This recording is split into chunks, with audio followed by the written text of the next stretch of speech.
What is going on, everyone? Thank you so much for coming back today. Thank you so much for taking time out of your day just click on today's video. Man, it truly means the world to me, so I want to say thank you.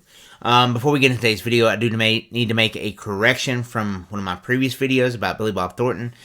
In that video, I actually stated that Brad Renfro had actually committed suicide, which that turned out to be absolutely false. Thank you to Lambert the Hammer for actually pointing that out to me. He did not commit suicide. He actually had an accidental heroin overdose. The actor I was thinking about, and I don't know how I got these two confused, but Jonathan Brandis, he was another beloved actor, a child actor that kind of grew up. Now, he actually, unfortunately, did end up taking his own life. He actually hung himself at the age of 27. So very, very sad news, but, I never want to mislead anybody or give out false information. So, my apologies for messing up on that, but thank you so much for pointing that out for me. Much love, man. Appreciate the kind words you had to say. So, I want to clear that up before we got into today's video. As you saw from the thumbnail, this is Hollywood's Horrible Endings. I know what you're saying. Brendan, have you went dumb? Short answer to that is I've always been dumb. So, joke's on you. But I have 3 movies here today that, is... When they first came out, it didn't go as well as what you think they did. Now, obviously, these movies are much older. These are 80s and 1990, I think, is when the last movie came out. So, obviously, there's going to be some spoilers in this. So, if you have not seen these, what are you doing? These are all 3 of these movies are very, very classic movies. You should have seen these already. But, obviously, there will be spoilers. But let's just go ahead and dive right into it. Let's get started on it. So, in 1983, we had the National Lampoon's Vacation come out. This was directed by Harold Ramis, starred Chevy Chase, Beverly D'Angelo. The story is about this beloved dad who decides to travel across family one last time. His kids are growing up to take his kids to Wally World. They watch the show. They want to go to the theme park. When they get to the theme park, it is closed for renovations. So, this does not set well with Clark Griswold. The bumbling family man that he is decides to go down to the pawn shop, buy a BB gun, take over the security guard, played by John Candy, and make sure that his family gets to ride every roller coaster in the park. But that's kind of how the movie ends. So, you're all thinking that's such a great ending. It wasn't always that way. So, the first screening they did, now what these movies do, typically, is they will have a finished product, somewhat finished product, and they will show them to a test audience to kind of see how things go over, see where the laughs are, see if they need to go back and change anything. And turns out with Vacation that Harold Ramis actually said in a later interview that they were laughing the whole entire movie, like the laughs were just rolling out of the theater until they get to the ending. And then the laughing just stopped. And no one laughed the rest of the movie. So they knew at that point they had to go back and do something. You had the ending that I just described, which was the reshoot. The original ending had Clark showing up to Wally World, the park being closed. Clark, being the passionate family man that he is, decides that he's not going to stand for this. He decides to drive to Roy Wally himself.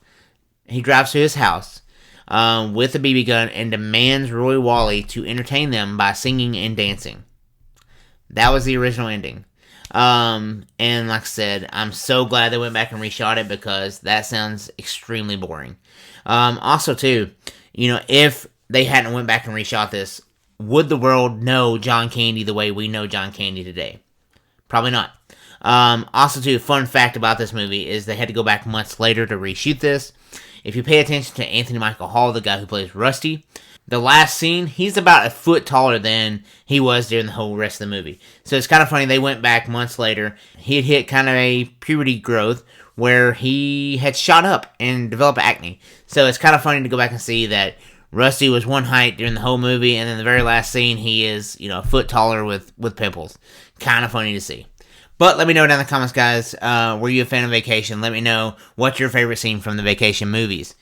But moving right along, 1986, we have a John Hughes production, Pretty in Pink. If you've not seen Pretty in Pink, it is one of those cult classic movies. It stars Molly Ringwald, it stars John Cryer, it stars Anthony McCarthy. Basically, the movie is Andy, played by Molly Ringwald. She is really hard crushing on this guy named Blaine.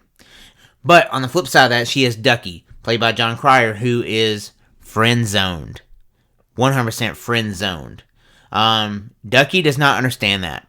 So Ducky constantly invades her privacy, is all up in her business. Ducky may possibly be a stage 5 clinger. He will just not let it go. He's in love with Andy. He confesses his love to Andy's dad, but Andy is in love with Blaine. So Blaine asks Andy to the prom. She agrees. At the very last minute, Blaine kind of backs out, says he asked someone else, but it's kind of about like a social status that she is not rich and she's not from this nice house in this nice neighborhood, so he kind of backs out. So she decides she's going to go anyway. She makes her dress, shows up to prom. There's Ducky waiting on her. Probably sure he was the first person to ever have a tracker on a person, so he knew when she was going to get there. But he shows up and, basically, I'm always going to be there for you. So she decides to walk into prom with him. But damn it, there's Blaine. Ducky sees him. Blaine walks up, says his apologies. And so, Andy goes after Blaine. They kiss. They fall in love. End of story. That wasn't the original ending, though. No. The original ending had Andy, basically Blaine saying his piece. He walks away. And Andy ends up being with Ducky. Andy did not need to be with Ducky. She needed to be with Blaine. Actually, I don't even know if she needed to be with Blaine. But anyway, either way, she did not need to be with Ducky. So, once that she picked Ducky, they actually said the audience started booing. They did not like that decision. I hate that decision. I think that would be a horrible decision. So the studio made them rewrite the ending, where she ended up with Blaine. Now, John Hughes was not appreciative of that because he obviously had wrote this movie. He wanted to go down the way he had wrote it to go down, so he was not happy with that. So the very next production he made, Some Kind of Wonderful, he had that ending where he ends up with the kind of best friend of the movie. So it's kind of funny to see and kind of funny that it happened. But let me know down in the comments, guys, were you a fan of Pretty Than Pink? Am I totally wrong? Did she need to be with Ducky? I don't know. I maybe have to go back and watch the movie again, but I just remember watching it for the first time and knowing that Ducky, this guy would get on my nerves. That was my thought of Ducky. Alright, last one I have for you guys. 1990, Richard Gere, Julia Roberts, Pretty Woman. We've heard this story a million times. The coming of age, true Cinderella story of a prostitute that falls in love with a wealthy businessman. We've seen it 1,000 times. No, it's so funny though. I do love Pretty Woman. It's kind of like my guilty pleasure. So, I do love watching this movie. Edward sends Vivian away. He gives her the $3,000 that was owed to her for the week. She kind of leaves. They play the Roxanne song. Such a great song at the end of the movie. But anyway, he realizes he loves Vivian. He's going to go capture her. He's afraid of heights. She's on like the 4th story apartment. He actually climbs the ladder up to her apartment. He confesses his love to her and the story ends. Now, that is the ending that we see today. That is not how the ending was originally intended to go.